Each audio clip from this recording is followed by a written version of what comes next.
கிறிஸ்துவிலே மிகவும் பிரியமானவர்களே, 2/10/2024 உங்களை சந்திப்பதில் மகிழ்ச்சி அடைகிறேன். வாருங்கள், ஒரு நிமிடம் நாம் ஜெபிப்போம்.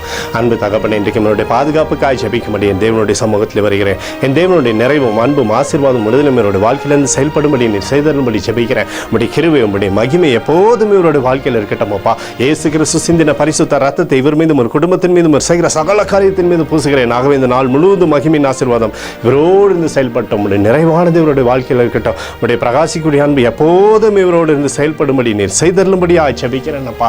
நிறைவுக்குள்ளாக நிரப்புங்க தகப்பனே. புலம்பல் 5:21 பூர்வ நாட்களில் இருந்தது போல உங்கள் நாட்கள் புதியவைகள் ஆகும் என்று சொல்லி எழுதப்படக்கூடிய வார்த்தையின்படி புதிய ஆசீர்வாதங்கள், புதிய நன்மைகள் இவருடைய வாழ்க்கையில் வந்து சேரும்படி செய்யுங்க. பாதுகாத்து வழி நடத்துங்க. இயேசுவின் நாமத்திலே ஒப்புக்கொடு ஜெபிக்கிறேன் நல்ல பிதாவே, ஆமேன். பிரியமான ஜெப பங்காளரே, ஒரு நிமிடம் நம்ம இந்திய தேசத்திற்காகவும் ஜெபிப்போம்.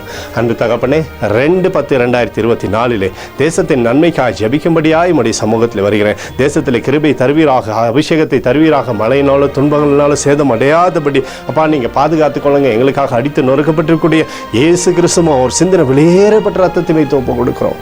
அத்தோடு இந்திய தேசத்தில் எழுப்புதலை தரும்படியாய் ஜெபிக்கிறேன். எழுப்புதலை தருவீராக, எழுப்புதலை தருவீராக, எழுப்புதலை தருவீராக, எழுப்புதலை எங்கள் கண்கள் பார்க்கும்படி நீர் ஆசீர்வதிக்கும்படி ஜெபிக்கிறேன்.